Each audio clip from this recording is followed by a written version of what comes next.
The horseman sees the homestead first as a smudge of gray against a bruised purple sky. It's a place hunkered down, braced against the vast, empty expanse of the plains as if expecting a blow. Dust devils dance in the distance, and the air is thick with the promise of a storm that's been brewing all afternoon. Thirst is a physical thing in his throat, a rasp of sand and grit. He needs water for himself and his mare, and that low-slung cabin with its curl of smoke is the only sign of life he's seen since sunrise. As he draws closer, the sounds of the place begin to separate from the moan of the wind. Not the lowing of cattle or the cluck of chickens, but the grating tone of a man's voice, sharp and ugly. The rider, Silas, pulls his mare to a halt behind a scraggly line of cottonwoods that marks a dry creek bed, his instincts honed by years of paying attention. He dismounts, moving with a quiet economy that speaks of a life lived on the edges. Peering through the leaves, he sees the scene unfold on the cabin's porch. 3 men, burly and unkempt, have a woman cornered. She's not much more than a girl, her frame slender, lost in a faded calico dress. Her hair, the color of sun-bleached wheat, is pulled back tight, but loose strands whip around her face in the rising wind. She stands straight, her hands clenched at her sides, a small island of stillness in their storm of aggression. One of the men, clearly the leader with a cruel twist to his mouth, steps so close she has to tilt her head back to look at him. "You think you can starve yourself out of your duties?" the man snarls. "That ain't how this works. Thomas is gone. The debt is to the family." He gestures with a thumb to the other 2, who flank him like a pair of mangy hounds. "You ain't betting one man no more, Alara. You're betting every one of us." The words, crude and possessive, hang in the air, more brutal than a physical strike. Silas feels a cold knot tighten in his gut. He sees the woman's chin lift, a barely perceptible motion of defiance that sends a jolt through him.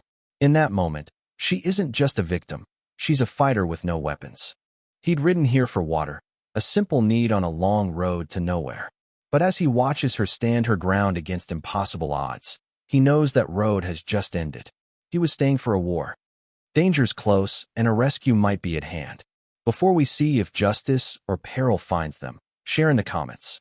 What's your favorite story about someone being saved against all odds? And if you're rooting for them, hit like and subscribe. The leader, Caleb Gentry, saw the flicker of rebellion in her eyes, and his lip curled. He didn't strike her. His cruelty was colder, more patient. He enjoyed the slow crushing of her spirit far more than a simple bruise. "Go fetch the water for the stock," he commanded, his voice dropping to a low, menacing rumble. "And you think long and hard on what it means to be a Gentry wife now. Think on who keeps this roof over your head." Alara didn't answer.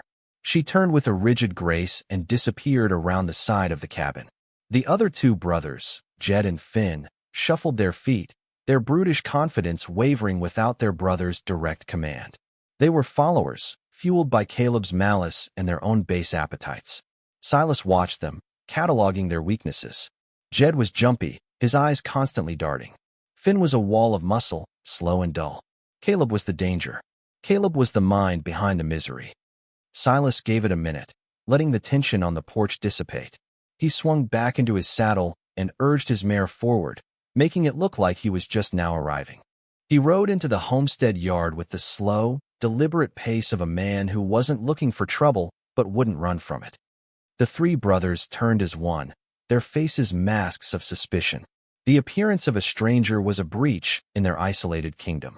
"That's far enough, mister," Caleb called out, his hand resting near the pistol holstered on his hip. Silas reined in, his hands in plain sight on the saddle horn. He nodded politely. "Afternoon. I was hoping I might trouble you for some water. My mare's about done in, and that sky looks to be holding a week's worth of rain." His voice was calm, a low baritone that carried easily. He looked past Caleb for a half-second, his gaze landing on the worn path leading to the well. Alara was there, her back to them, hauling on the rope. She hadn't turned, but he knew she was listening. He knew his arrival was a stone tossed into the stagnant, filthy pond of her life. Caleb's eyes narrowed, sizing Silas up. He saw a man who was lean but not thin, with the kind of wiry strength that came from hard miles. His clothes were dusty but well kept, his gear practical. There was nothing about him that screamed lawman or threat, yet there was an unnerving stillness to him that put Caleb on edge. "We don't get many visitors," Caleb said, the words a clear discouragement. "Water's for our own stock." "I can pay," Silas offered, reaching slowly for his saddlebag. "We ain't running a store," Jed grunted, puffing out his chest. Silas ignored him, his focus on Caleb. "I'd be obliged. The horse is starting to favor her foreleg. I'd like to rest her a bit before that storm breaks." It was a test, a simple request for human decency. At the well, Alara finally straightened, the full bucket sloshing at her feet. She turned, and for the first time, Silas saw her face clearly. She was younger than he'd thought, maybe 20. Exhaustion had carved faint lines around her eyes, but they were a startling shade of blue, clear and deep. In them, he saw a desperate, terrified plea. It was all the answer he needed. Before Caleb could refuse again, Alara picked up the bucket. She started walking not towards the trough for the animals, but towards him. Each step was a deliberate act of insurrection. The water sloshed over the rim, darkening the dusty ground and the hem of her dress. "There's plenty," she said, her voice quiet but firm. It was the first time he'd heard her speak, and the sound of it, though strained, held a note of unbroken steel. Caleb's face darkened with fury. She had defied him, and in front of a stranger. He took a step toward her, his hand balling into a fist. Silas's hand moved from the saddle horn to his thigh, a casual shift that brought it inches from his own colt. He didn't look at Caleb. He looked at Alara, offering her a small, grateful nod. "Much obliged, ma'am." The moment stretched, taut as a wire. The wind whipped a loose shutter against the side of the cabin with a sharp crack, like a gunshot. Caleb saw the subtle shift in Silas's posture. He saw the way the stranger's eyes, a placid gray, had gone hard as granite. He was one man against three, but Caleb was smart enough to know that a cornered snake was still a snake.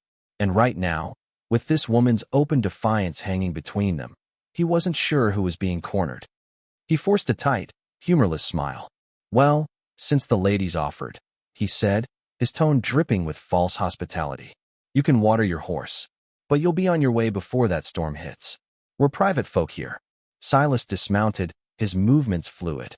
He took the bucket from Alara, his fingers brushing against hers for a fleeting second. It was like touching ice. He could feel the tremor in her hand, the terror and the sliver of hope warring within her. He gave her a look, a silent promise that he understood. Then he turned to his horse, giving her a long, slow drink. He had bought himself a few minutes. Now he had to figure out how to buy her a lifetime. He took his time with the mare, checking the leg he'd claimed was lame. It was a lie, but a useful one. He ran his hand down the cannon bone, murmuring softly to the animal. From the corner of his eye, he watched the brothers regroup on the porch, their voices a low, angry murmur. Caleb was doing the talking, his hands jabbing the air. Jed and Finn were listening, their expressions sullen. They were a unit, bound by blood and a shared, ugly secret. Breaking them apart would be like trying to split stone with his bare hands. Alara had disappeared back inside the cabin, but he could feel her presence. He imagined her behind the grimy window, watching, waiting. The hope he'd seen in her eyes was a heavy burden. It meant he couldn't just ride away. Leaving would be a death sentence for her, a final snuffing of that small, defiant flame. He'd seen men do terrible things in the war and in the years since, but the casual, domestic evil of this place felt different. It was a rot that had set in deep, hidden from the world. When the mare had her fill, Silas led her toward the small, dilapidated barn.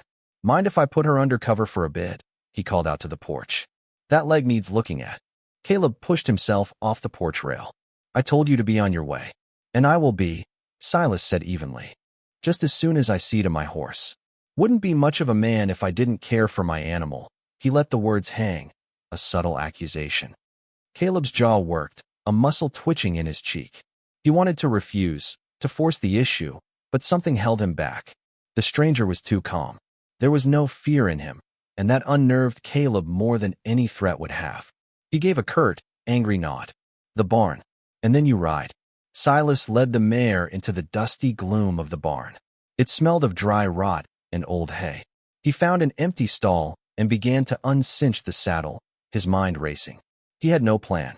He was a drifter with a gun, a few dollars, and a code that was getting harder to live by in a world that didn't seem to have one. He had stumbled into a cage, and the key was in the pocket of a man who saw a woman as livestock. A short while later, as the first fat drops of rain began to spatter the tin roof, Alara appeared in the wide barn doorway. She was carrying a lantern, its flickering light casting long, dancing shadows. She held it out to him. "It gets dark in here," she said, her voice barely a whisper. She didn't look at him, her gaze fixed on a point somewhere over his shoulder. "Thank you," he said, taking it from her. Again, their fingers brushed. This time, her hand wasn't trembling. It was steady. She lingered for a moment, framed in the doorway.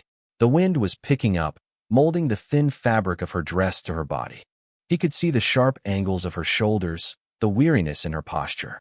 "He was my husband," she said suddenly, the words rushing out as if she feared she'd lose the nerve to speak them. "Thomas. He was the youngest. He wasn't like them." Silas stopped what he was doing and gave her his full attention. "What happened to him?" "Fever took him last winter," she whispered, her eyes finally meeting his. They were filled with a sorrow so deep it seemed bottomless. "He built this place. It was supposed to be ours. But when he died, Caleb said his property, his debts, they all passed to the family. He said that included me." The blunt horror of it settled in the space between them. She wasn't a wife to them. She was an asset, an inheritance. "The nearest town is 2 days' ride," she continued, her voice flat with resignation. "The lawman there is a friend of their father's. There's no one to tell, no one to help. Until now." The unspoken words hung in the air. The rain began to fall in earnest, a frantic drumming on the roof that drowned out the world beyond the barn. It was just the two of them, suspended in the amber glow of the lantern. "Why are you helping me?" she asked, her voice raw with a desperate, painful curiosity. Silas thought for a moment, searching for an honest answer. He could have talked about justice, about right and wrong. But it was simpler than that. It was what he saw in her face when Caleb had delivered that vile threat. "Because you lifted your chin," he said quietly. A tear, bright and startling, escaped her eye and traced a path through the dust on her cheek. She didn't wipe it away. It was a crack in the dam of her control. She gave him a shaky nod, a silent acknowledgement of the pact that had just been forged between them in the heart of the storm. Then, as quickly as she had appeared, she turned and fled back to the house, leaving him alone in the growing dark with the weight of her life in his hands. The storm raged through the night, a wild fury of wind and water that mirrored the turmoil inside the cabin. Silas remained in the barn, feigning work on his horse, his senses on high alert. He had a bedroll and a dry patch of hay, but sleep was impossible. Through the roar of the gale, he could hear the occasional shout from the house. Caleb's anger, fueled by whiskey, he could smell even from here. He worried for Alara, trapped in that pressure cooker with them. Sometime after midnight, the shouting subsided, replaced by the heavy, drunken snores of at least 2 men. The rain softened to a steady drumming. Silas sat with his back against a support beam, his pistol resting on his knee. He was trying to formulate a plan, but every scenario ended with him dead and Alara in a worse hell than before. He was one man. They were 3. The odds were poor. The main door of the barn creaked open. Silas was on his feet in an instant, the Colt slick in his palm, the hammer cocked. A small figure, cloaked in a rough blanket, slipped inside. It was Alara. She pressed the door shut behind her, plunging them into near-total darkness save for the dying embers in the lantern. "They're asleep," she breathed, her voice shaking. Caleb drank himself into a stupor. The other 2 followed. She moved closer, a ghost in the shadows. "You have to go," she whispered urgently. "At first light. He means to kill you. I heard him telling Jed. He said no stranger was going to upset the balance of his house." "I'm not leaving you here," Silas said, his voice a low growl. "You have to," she insisted. "If you're here, he'll just be worse. After you're gone, things will go back to how they were. I can manage it. I have been." "No," he said, the word final. "No, you haven't been managing. You've been drowning. I'm not going to stand by and watch." He saw her shoulders slump, the fight going out of her. "Then what?" she asked, her voice breaking. "What can you possibly do? Kill them all? You'd hang for it, if you even survived." He didn't have an answer. He could try to get her away, make a run for it under the cover of the dying storm. But they knew the land. They would be tracked and caught within a day. A confrontation was the only path, and it was a suicidal one. He looked at her, a silhouette of desperation. He needed to know more. He needed to understand the cracks in their foundation. "Tell me about them," he said. "Not Caleb. The other two. Jed and Finn." She was quiet for a moment, gathering her thoughts. "Finn is simple," she said. "He does what Caleb says. He has the strength of an ox and the mind of a child. He fears Caleb's temper more than anything. Jed is different. He's mean, but he's also weak. He resents Caleb. He thinks Caleb gets the best of everything. The best horse, the biggest say. He follows him because he's afraid not to, but he hates him for it." A seed of an idea began to form in Silas's mind. A frontal assault was foolish, but an attack from within, that was different. The strongest chains have the weakest links. "Caleb holds the power because they let him," Silas mused, thinking aloud. "Because they believe he's smarter, stronger. What happens if they stop believing it?" "They won't," she said hopelessly. "They're his brothers." "Brotherhood doesn't always mean loyalty," Silas countered. "Sometimes it just means you're stuck with the same last name. Your husband, Thomas, was he like them?" "No," she said, her voice softening. "He was kind. He saw beauty in this hard land. He wanted to build something. Caleb always mocked him for it, called him a sodbuster with soft hands. Thomas stood up to him. It's the only reason Caleb didn't interfere while he was alive." The picture was becoming clearer. Caleb's tyranny wasn't just about lust or greed. It was about power. It was about proving that his brutal way was superior to his dead brother's gentle one. And Alara was the prize, the symbol of his victory. "Caleb told you to leave at dawn," she whispered, the fear returning to her voice. "I know," Silas said. His mind was set now, the path laid out before him, fraught with peril but clear. "When I walk out of this barn in the morning, I need you to do something for me." He told her his plan. It wasn't a plan of guns and violence, not at first. It was a plan of words. A plan to use the truth as a weapon, to turn the brothers' own toxic dynamic against them. It was a tremendous risk. It relied on her courage, on the weakness he'd spotted in Jed, and on Caleb's own explosive pride. When he was finished, she was silent for a long time. The only sound was the drip of water from the eaves. "He'll kill you," she said, her voice flat. "He'll try," Silas corrected her. "But he'll be angry, and angry men make mistakes. The question is, will you do it? Will you stand with me?" He saw her straighten up in the darkness. He couldn't see her face, but he could feel the shift in her, the hardening of her resolve. It was the same steel he had heard in her voice at the well, the same defiance he'd seen in the lift of her chin on the porch. "Yes," she said. The single word was a vow. The rain had stopped by the time the sky began to pale in the east. A damp, clean scent rose from the earth. Silas had checked his colt, saddled his mare, and was ready. He walked to the barn door and slid it open. The homestead was quiet, draped in the gray light of dawn. As if on cue, the cabin door opened and Caleb stepped out, a rifle cradled in his arm. Jed and Finn followed a moment later, both armed, their faces puffy from sleep and drink. They fanned out in the yard, a grim, welcoming committee. "Time to go, stranger," Caleb called, his voice thick with menace. Silas didn't move toward his horse. Instead, he walked calmly to the center of the yard, stopping about 20 feet from them. He stood there, his hands loose at his sides, his demeanor utterly relaxed. This was not the posture of a man running away. A moment later, the cabin door opened again. Alara stepped out. She wasn't carrying anything. Her hands were empty.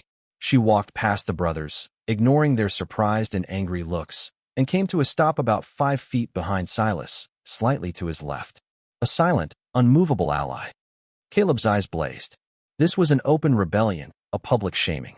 "Get back in the house, Alara," he snarled. She didn't move. She didn't even look at him. Her eyes were fixed on the horizon. Silas smiled faintly. It was time. He ignored Caleb completely, his gaze shifting to the other two brothers. He spoke to Jed. "Morning, Jed," he said, his voice conversational, as if they were discussing the weather. "Funny thing, inheritance. Your brother dies, and the eldest just takes what he wants. The house, the land, the wife." "Shut your mouth," Jed spat, but his eyes darted nervously toward Caleb. "I'm just making an observation," Silas continued, his tone reasonable. Caleb's the smart one, right? He does all the thinking for you boys. He decided that Thomas's wife owed a debt to the whole family. But I've been here a day, and it looks to me like Caleb's the only one collecting. That's a lie, Finn blurted out, his face flushing red. Is it? Silas pressed, his voice turning sharper. Or is he just telling you to be patient while he has his fill? This isn't about family debt. This is about him. Once he's broken her, once he's tired of this game, what's next? You think he's going to share the deed to this land? Thomas built this place. Caleb called him soft for it. Now he means to own it. And you too will be his hired hands, just like you've always been. He's trying to poison you. Caleb roared, his face contorted with rage. He took a step forward, raising his rifle. Don't listen to him. She belongs to us. The words were a mistake. Us. It was the very thing Silas had been chipping away at. Does she? Silas asked softly, his eyes locking with Jed's. Or does she just belong to him? When he's done, Jed, you think he's just going to hand her over to you? A man like Caleb doesn't share power. He takes it. The seed of doubt, so carefully planted, had taken root. Jed's grip on his rifle faltered. He looked from Silas to his brother, confusion and long-buried resentment warring on his face. He'd lived his whole life in Caleb's shadow, taking his orders, swallowing his insults. The stranger was just saying what he'd always known deep down. Caleb saw the hesitation. He saw his authority crumbling. With a guttural cry of fury, he abandoned reason. He dropped his rifle and lunged, his hand clawing for the pistol at his hip. He wasn't going to let this drifter humiliate him. But he had forgotten about Alara. As Caleb drew his gun, she moved with a speed born of desperation. She wasn't aiming for Silas's salvation. She was aiming for her own. On the edge of the porch sat a heavy, cast-iron skillet, left out from the night before. She grabbed it with both hands and swung it like an axe. The heavy iron connected with Caleb's forearm with a sickening crunch. The pistol flew from his grasp, landing in the mud. Caleb screamed, a sound of pure agony and shock, clutching his shattered arm. The tableau broke. Finn, seeing his leader down, let out a bellow and charged at Silas. He was a mountain of a man, but he was slow and clumsy with rage. Silas sidestepped the clumsy rush, driving the hard heel of his boot into the back of Finn's knee. The big man howled as his leg buckled, and Silas brought the barrel of his own pistol down in a sharp, precise arc against the side of his head. Finn collapsed into the mud like a felled tree, unconscious. Now it was just Jed. He stood frozen, his rifle half raised, his eyes wide with terror. He looked at Caleb writhing on the ground, at Finn's still form, and then at Silas, who stood breathing heavily, his Colt now leveled squarely at Jed's chest. Beside him, Alara held the skillet, her knuckles white, her face pale but resolute. The power in the yard had shifted completely. The Gentry brothers' reign was over. Drop it, Jed, Silas said, his voice dangerously quiet. Jed's face crumpled. The bully in him evaporated, leaving only the weak, frightened man underneath. The rifle clattered from his trembling hands into the dirt. Silas walked over and stood above Caleb, who was cradling his broken arm, his face pale with pain and disbelief. The alpha had been brought down, not just by a stranger, but by the woman he considered his property. The humiliation was absolute. Silas didn't kill him. Death was too quick a resolution for what this man had done. He gestured with his gun toward the horses. Get him on a horse, he ordered Jed. Take your other brother and ride out. This is her place now. Thomas Gentry's place. And his wife's. He looked from Jed's terrified face to Caleb's hate-filled one. If I ever see any of you in this territory again, I'll finish this. The law might be 2 days away, but I'm right here. Now get out. Jed, galvanized by fear, scrambled to obey. He hauled the massive, groaning Finn onto a horse, then helped the whimpering Caleb into his own saddle. Without a backward glance, they spurred their horses and fled, a routed army of 3. The sound of their hoofbeats faded, leaving an almost holy silence in its wake. The sun was clearing the horizon now, bathing the homestead in a clean, golden light. It was over. Silas slowly lowered his pistol, the hammer clicking softly as he eased it. The adrenaline began to recede, leaving a profound weariness in its place. He turned to Alara. She was still holding the skillet, her arms trembling from the effort. Her eyes were locked on the road where the brothers had disappeared. Gently, he reached out and took the skillet from her hands, setting it down on the porch. "It's over," he said softly. She finally looked at him, her blue eyes shimmering with unshed tears. But these were not the tears of sorrow he'd seen before. They were tears of shock, of relief, of a freedom so new it was terrifying. She nodded, unable to speak. A single tear broke free and ran down her cheek, and this time, she reached up and wiped it away herself. He looked around the yard, at the fallen rifles, the mud churned by the fight, the open door of the cabin. "What will you do now?" he asked, his voice gentle. It was her choice. All of it. He had not won this place for himself. He had won it back for her. Alara followed his gaze, looking at the small, sturdy house her husband had built. She looked at the vast, empty land stretching out around them. For months, it had been a prison. Now, in the morning light, it looked like a promise. "This was Thomas's dream," she said, her voice finding its strength. "He believed in this place." She took a deep breath of the cool, clean air. "I think I'll make it my own." There was no hesitation in her words, only a quiet, powerful certainty. The woman who had been defined by her captors was gone, replaced by someone who was defining herself. A small, genuine smile touched Silas's lips. He bent down and picked up the gentry's discarded rifles, breaking them open to empty the chambers. He worked with a methodical calm, bringing order back to the chaos. Alara watched him for a moment, then went inside the cabin. She returned with a bucket of fresh water and a clean cloth. Without a word, she began to tend to the scrape on his cheek where Finn's fist had grazed him. They worked together for the rest of the morning in a comfortable, healing silence. He repaired the broken porch rail. She swept the cabin clean, airing out the stale scent of whiskey and fear. They were two strangers, bound by a moment of violence and a shared act of courage. The homestead, once a place of dread, began to feel like a sanctuary they had built together. He was no longer just a drifter, and she was no longer a captive. That evening, they sat at the small wooden table in the cabin, sharing a simple meal of bread and salted pork. The lantern cast a warm, steady glow between them, a stark contrast to the flickering, fearful light of the night before. Silas had been meant to ride out at dawn. He had no destination, no one waiting for him down the road. His entire life had been a series of departures. He looked at her across the table. The lamplight softened the lines of exhaustion that still clung to her, illuminating the strength in her clear blue eyes. She met his gaze, and in that look, 1,000 things were said without a single word. Gratitude, respect, a shared understanding of the cost of survival, and the tentative, fragile beginnings of something new. He didn't say he was staying. He didn't have to. The quiet peace that settled over the small cabin was an answer in itself.